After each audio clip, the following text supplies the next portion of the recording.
Et si la vérité la plus honnête sur Lionel Messi à 38 ans ne venait pas des journalistes, des supporters ou des statistiques, mais de l'homme qui a tout vu de l'intérieur? Sergio Busquets a enfin brisé son silence. Et ce qu'il admet pose une question brutale sur la table. Comment un joueur supposé être au crépuscule de sa carrière peut-il encore contrôler les matchs, ses coéquipiers et ses adversaires, comme si le temps lui-même s'était mis de côté?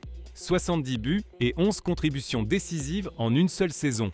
Un championnat remodelé autour d'une présence silencieuse. Et inévitablement, la comparaison revient. Messi et Ronaldo. Le contrôle contre l'obsession. L'intelligence contre la force. Avant d'aller plus loin, likez la vidéo, abonnez-vous à la chaîne Golden Lens et dites-nous ceci. Sommes-nous en train d'assister au pic le plus contre-nature que le football ait jamais connu?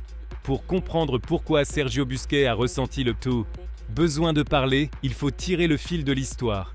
Busquets n'est pas un homme de spectacle. Tout au long de sa carrière à Barcelone, il a été la structure silencieuse derrière le génie de Messi, le joueur qui comprenait l'espace avant même qu'il n'existe, et le danger avant qu'il n'apparaisse. Il a aussi vécu les années les plus féroces de la rivalité Messi-Ronaldo, se tenant au cœur de batailles qui ont défini toute une époque du football. Aujourd'hui en MLS, il est témoin de quelque chose qu'il n'aurait jamais pensé revoir.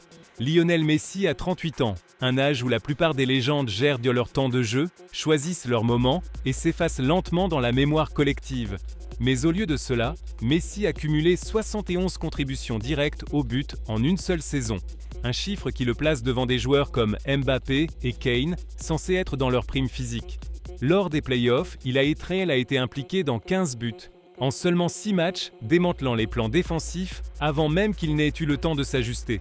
Inter Miami ne s'est pas contenté de gagner des matchs. L'équipe a été réorganisée autour de lui, autour de Messi. Et c'est là que la question devient inévitable. Si ceci est un déclin, qu'est-ce que Busquets voit exactement sur le terrain, qui l'oblige à admettre la vérité maintenant? Le moment n'est pas arrivé après un but spectaculaire ou un dribble viral. Il est venu dans le silence. Ce type de silence que seuls les joueurs ressentent sur le terrain. Busquets a plus tard laissé entendre que c'était pendant les playoffs, lorsque les adversaires donnaient tout ce qu'ils avaient contre l'Inter Miami, pressant plus haut, commettant des fautes plus tôt, essayant d'étouffer le jeu avant que Messi ne puisse respirer. Et pourtant, rien ne fonctionnait. Les défenseurs couraient plus que jamais, les milieux redoublèrent d'efforts. Mais le match leur échappait quand même, lentement et inévitablement. Lors d'un match en particulier, après que Messi avait déjà participé à 4 actions décisives, un entraîneur adverse admit que son équipe avait l'impression d'avoir toujours une seconde de retard. Non pas parce qu'elle était lente, mais parce que Messi avait déjà décidé de ce qui allait se passer ensuite. Busquets l'a vu clairement. Il n'assistait pas à un joueur luttant contre l'âge. Il assistait à un joueur qui n'avait plus besoin de lutter du tout. Messi ne dépassait plus ses adversaires grâce à l'accélération. Il les retirait de l'équation avant même qu'ils n'arrivent. C'est cela qui a troublé Busquets. Il avait joué avec Messi à l'époque de son apogée physique, quand les dribbles étaient explosifs et le rythme implacable. Mais ce qu'il voyait désormais était différent, plus efficace, plus chirurgical. Une version de Messi qui économisait son énergie non pas en se reposant mais en contrôlant le temps lui-même. Chaque touche ralentissait le jeu pour ses coéquipiers et l'accélérait pour ses adversaires. Et c'est à ce moment-là que Busquets a compris quelque chose de dérangeant. Qu'à 38 ans, Messi ne survivait pas au football, il le simplifiait. Et quand le football devient simple pour un seul homme alors qu'il reste chaotique pour tous les autres, le silence n'est plus le même. Lorsque Sergio Busquets a finalement pris la parole, ses mots étaient calmes, presque retenus, mais c'est précisément ce qui les rendait troublants. Il expliqua que jouer avec Messi à cet âge donnait une sensation différente de tout ce qu'il avait connu auparavant. Non pas parce que Messi en faisait plus, mais parce qu'il avait besoin de moins. Moins de courses, moins de contacts, moins d'urgence. Busquets admit que Messi contrôle désormais les matchs d'une manière qui ne peut pas être mesurée par les sprints ou les duels. Il les contrôle par l'anticipation, en sachant où le danger apparaîtra avant même qu'il n'existe. Et ici, la comparaison avec Cristiano Ronaldo refait inévitablement surface. Busquets ne l'a jamais présenté comme une rivalité, mais le contraste était impossible à ignorer. Ronaldo, comme Marcelo l'a un jour décrit, était obsédé par le fait de se dépasser chaque jour. Les buts exigeaient de l'effort, de la répétition, de la confrontation. Messi, selon Busquets, exige tout autre chose, le silence, la compréhension et la confiance dans l'idée que la bonne décision arrivera sans forcer. Busquets laissa entendre que lorsque Messi décroche plus bas pour recevoir le ballon, toute la structure de l'équipe adverse se plie. Les défenseurs hésitent, les milieux se fichent entre presser et couvrir. Le jeu ralentit pour Messi et s'accélère pour tous les autres. Et cela, suggéra Busquets, explique pourquoi l'âge n'a pas réussi à le rattraper.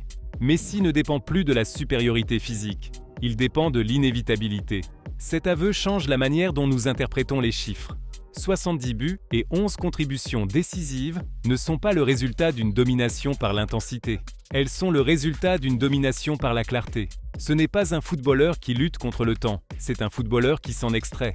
Et cela soulève une question dangereuse pour le débat Messi-Ronaldo. Si Ronaldo représente le triomphe ultime de la volonté et de l'obsession physique, que se passe-t-il lorsque le football s'incline devant l'intelligence seule ? Que se passe-t-il lorsqu'un joueur n'a plus besoin de gagner des batailles parce qu'il a déjà gagné la guerre avant même que le ballon ne bouge ? Dans la longue trajectoire de l'histoire du football, la confession de Busquets pèse plus lourd qu'un simple compliment. Elle ressemble à un verdict. Pendant près de 2 décennies, la rivalité Messi-Ronaldo a été définie par des chiffres qui se poursuivaient sans relâche. L'un en marquait 2, l'autre répondait avec 3. L'un soulevait un trophée, l'autre plaçait la barre encore plus haut. Marcelo l'a parfaitement résumé lorsqu'il a admis que chaque fois que Messi faisait quelque chose d'extraordinaire, Cristiano réagissait comme s'il avait été personnellement défié, obsédé par l'idée de le surpasser. Cette rivalité était construite sur la confrontation, sur l'effort visible, sur une escalade permanente. Mais ce que décrit aujourd'hui Busquets appartient à un autre chapitre. Messi, à 38 ans, ne poursuit plus personne. Il ne répond plus. Il dicte. Et tandis que la grandeur de Ronaldo a toujours été forgée dans l'effort et la répétition, la domination actuelle de Messi paraît presque dérangeante, parce qu'elle manque de résistance visible.